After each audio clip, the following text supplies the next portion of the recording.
Tugas presentasi. Materi pembahasan. Masa praaksara disebut juga dengan masa nirleka. Nir artinya tidak ada, dan leka artinya tulisan. Berakhirnya masa praaksara adalah setelah manusia mulai mengenal tulisan. Misalnya bangsa Mesir dan Mesopotamia, mereka telah mengenal tulisan kira-kira 3,0 tahun sebelum Masehi, dan masyarakat di Indonesia mengenal tulisan sekitar abad ke-5 Masehi. Dengan demikian, bangsa Indonesia meninggalkan masa praaksara pada abad ke-5 Masehi. Pengertian dari masa praaksara. Masa praaksara adalah sebuah masa di mana manusia belum mengenal tulisan. Masa ini ditandai dengan manusia yang masih menggunakan batu dan logam sebagai teknologinya kala itu. Jadi, masa praaksara terbagi menjadi ke dalam dua zaman, yaitu zaman batu dan juga zaman logam. Periodisasi masa praaksara.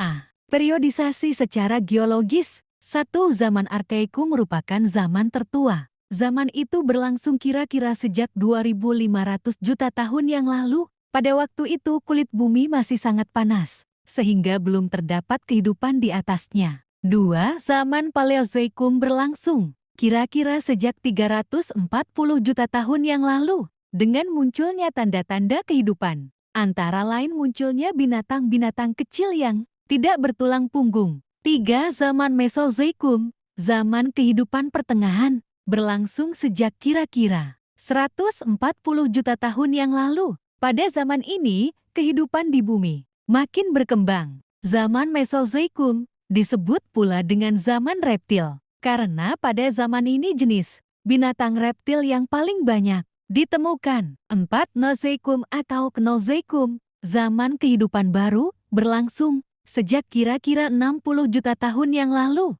Zaman ini terbagi menjadi dua, yaitu zaman tertier dan zaman kuarter. Zaman tersier, jenis-jenis reptil besar mulai punah dan bumi umumnya dikuasai oleh hewan-hewan besar yang menyusui. Contoh adalah jenis gajah purba Mammuthus. B. Zaman kuartier, jangan keluar berlangsung kira-kira 3 juta tahun yang lalu. Zaman ini sangat penting bagi kita. Nilai-nilai yang terdapat pada praaksara.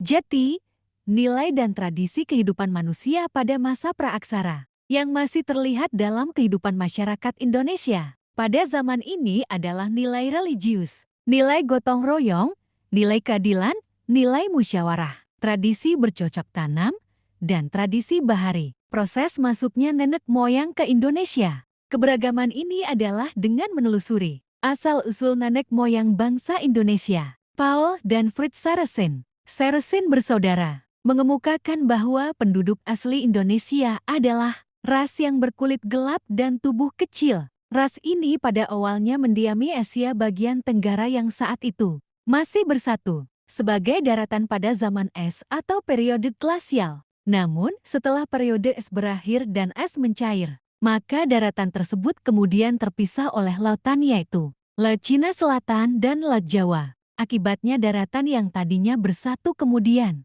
terpisah menjadi daratan utama Asia dan kepulauan Indonesia. Penduduk asli tinggal di daerah pedalaman dan penduduk pendatang tinggal di daerah pesisir. Demikian, terima kasih.